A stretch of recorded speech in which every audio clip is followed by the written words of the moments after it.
As the second round of the playoffs have gone on and we've seen incredible endings in both the East and Western conferences, there have been countless things to take away from what's arguably been the best postseason since 2016. These takes could range from centering on individual players like Aaron Gordon, who at times has legitimately looked like the most clutch player in NBA history, to focusing on teams like the Celtics, Cavs, and Thunder, who have quickly had their unquestioned status as the boogeymen of the league thrust into limbo as they found themselves in varying degree of troubles against opponents they were otherwise expected to steamroll. But while individual player or team slander is always a highlight of the postseason, as far as general observations go, one thing we've undoubtedly seen more of this year is blown leads and mind-boggling comebacks. Look no further than the Knicks-Celtics series, where Boston blew not one, but two back-to-back 20-point leads at home in a scenario that's not only bred lots of the usual unfortunate Tatum Celtics slander, but also helped raise the question of what exactly is going on with all these blown leads. So today, we're going to look at some game film, archival material, articles from basketball minds far smarter than ours, and discover why 20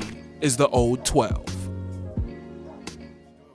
As we've already established, it feels like there's been a sizable jump in the amount of 20-plus point leads blown this postseason. And funny enough, it's actually given us a few pieces of unfortunate NBA history for some of these teams. The first and most recent record that was made came courtesy of the Boston Celtics, who made league history by becoming the first team since the play-by-play era to blow two 20-point leads in one postseason. An accolade which Jack Bauer of Yahoo Sports points out didn't include an added qualifier for doing so in back-to-back games. Both of Boston's blown leads featured them having 90+% win probabilities deep into the second half of the game. And in their Game 2 collapse, this Josh Hart turnover at 9 minutes and 41 seconds in the fourth quarter gave them a 98.9% chance of winning the game. But as we've all seen and heard, the combination of a few big-time defensive stops paired with Boston's over-reliance on the three ball allowed New York to mount a comeback and call into question if Boston stars are shrinking from the limelight. But history tells us that it may not just be Boston that's become increasingly prone to choking away games. According to an article from Andrew Lopez of ESPN in 2024, the trend of blown leads has become far more common, not just in the playoffs, but in the NBA in general. And the frequency of double-digit comebacks has only ramped up in recent seasons, with teams who fall behind by 10 or more points having a 22.9% win percentage according to the article, up from an 18.1% win probability back in the 97-98 season. Furthermore, the article stated that 6 of the last 7 seasons have had at least 20 20-point comebacks, and in the 2024-25 season, we've had a whopping 34. That's of course including the playoffs, which have had 5 by themselves. But despite the frequency of the comeback occurrence, it's not to say that these types of events are unprecedented in and of themselves. And in fact, on the list of big-time comebacks, prior to being tied this postseason by the Grizzlies' collapse to the Thunder, the second biggest blown postseason lead came back in the pre-play-by-play era in the 1989 Western Conference semifinals. This series was a meeting between the Lakers and Supersonics, two teams who had identical paces of play at 100.1 possessions per game. And even more, in Game 4 where the collapse happened, they both employed virtually the same offensive approach of the era, which was attacking the low block and generating mid-range jumpers and looks at the basket for centers. But regardless of their similar play speed and approach, that didn't stop LA from falling behind 43-14 in the second quarter, a 29-point deficit that mirrored the Grizzlies' lead over OKC in the second. However, instead of a devastating injury to their lone star and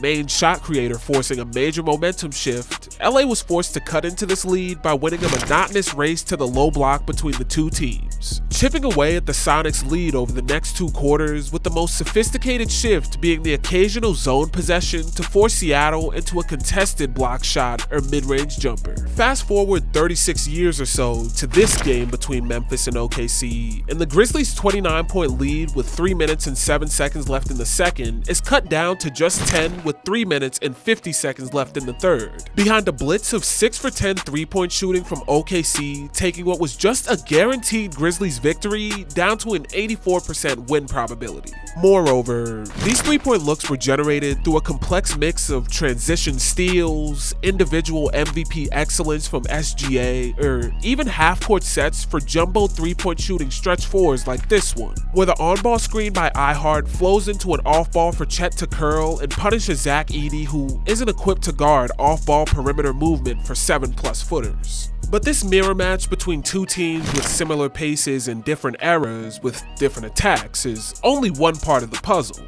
because while it establishes that the three-pointer in diverse offense can rapidly shift momentum, it doesn't tell the full story. So let's take a look at the only other comparable playoff choke job in the last 15 years, which happened in the 2002 Eastern Conference Finals, where the Celtics, led by a blossoming star in Paul Pierce, carried in a slightly lower pace at 90.9 to the New Jersey Nets' 91.6. Interestingly, the first two games of this series had been quite different, with the Nets' Game 1 victory coming courtesy of having 7 different double-digit scorers, accruing 35 bench points to the Celtics' lowly 15, and carrying a diverse Nets attack that similarly had 7 players eclipse the 10% usage rate mark, while Boston leaned heavily on the excellence of Paul Pierce, Antoine Walker, and an underwhelming game from Tony Delk off the bench. Another thing to note was an unfortunately familiar scenario for the Celtics, as they had led the league in three-pointers attempted this regular season at 23.7 a game,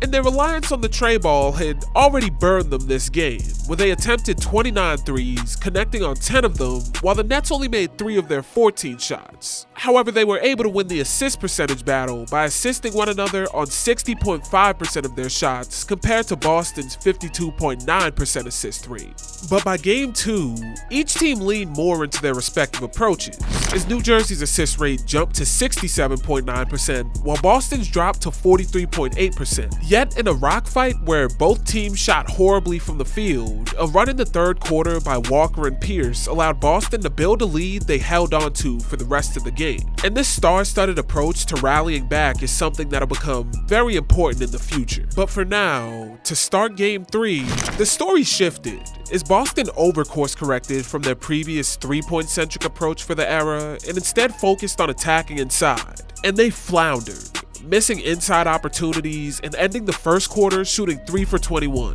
taking a 16-point deficit into halftime that ballooned to as bad as 25 points in the third. Throughout this game, the Nets had done a solid job at limiting the production of Paul Pierce, sending 2 at him whenever he caught the ball inside the three-point line where he was at his most dangerous. And they were successfully able to limit any major defensive breakdowns by rotating and conceding a contested mid-range pull-up that posed the smallest threat to their growing lead from a shot difficulty and analytics standpoint. However, in the fourth quarter, Boston and Pierce changed their offensive approach, instead opting to put Pierce in the left wing or corner while putting 4 players on the perimeter. A subtle change which is procedure now, but opened up the floor for Pierce in a way that helped him rack up 3 quick open drives to the basket and kickstart a historic comeback. Boston's superstar and spacing-led comeback was a marvel for the era, and one of the greatest postseason moments in league history, but it simultaneously helps explain why comebacks like these are so much more common nowadays. Because both the adjustments and various ways that superstar gravity can be utilized in the playoffs have changed rapidly. But more than that, the 19-point fourth quarter scoring run that could only be delivered by 1 or 2 all-star, all-NBA caliber players on the court is no longer as rare of a commodity, and rather, the increased talent level of each player has made for a more perilous, volatile game that can turn on its head at any given moment. Case in point, the Indiana Pacers' 20-point comeback against Cleveland,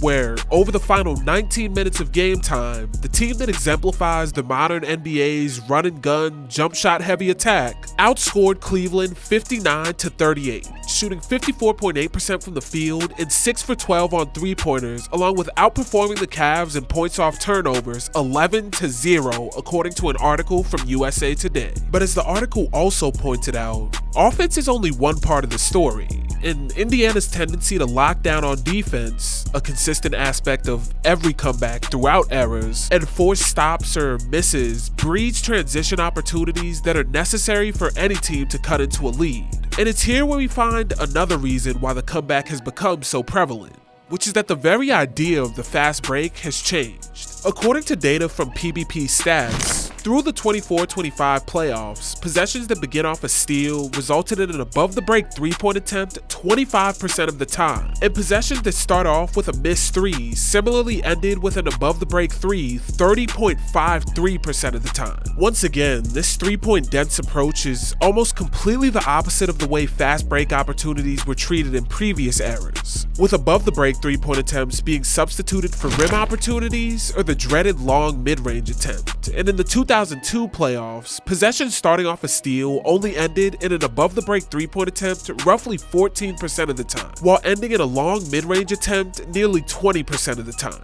And while steals or missed threes aren't the only ways the transition opportunities come about, these numbers work to illustrate just how much more valuable the transition opportunities have become in the modern game, as the increased prevalence of the transition three-point attempt puts any lead in jeopardy when teams are actively seeking out these looks after strong defensive stands, generating 5 and 6 point swings more than ever before. But while I could sit here and read off stats and watch plays all day, the reality is there are a million other factors at play with any comeback that happens in an NBA game. And for as much as I've tried to seek out data and use numbers to figure out why the games have become so volatile, ultimately, there is no one concrete answer as to why one team blows a lead, or it feels like this is an increasingly common occurrence. Nothing in the NBA happens in a vacuum, and each comeback is fueled just as much by unseen injuries, halftime speeches, players heating up, or just flat out luck in any other manner of events, as they are by the uptick in transition opportunities, three-point attempts, versatility, and increased pace of play. However, in the same breath, it's also true that a combination of increasing roster and positional versatility has made each NBA game a never-ending chess match that unfolds on levels beyond one-on-one matchups. And the ability of coaches to completely restructure their entire team's composition in between quarters has made the once stagnant playoff game into a fast-paced shootout that's liable to flip on its head in any given moment. So going back to the start of the video, in Andrew Lopez's article about the recent increase in comebacks, Steve Kerr gave a quote about the evolution of the game and how teams have become much smarter in their shot selection and how they go about chipping away at leads. And he ended by saying, quote, 20 is the old 12 and 12 is the new 7. And I can't think of a better way to describe this year's playoffs. So do yourself a favor the next time you see a 20+ point deficit and don't turn the TV off, because Kerr said it best. 20 is the new 12. But with all that being said, that's going to do it for this one. Hopefully you enjoyed, and hopefully I can catch you in the next one.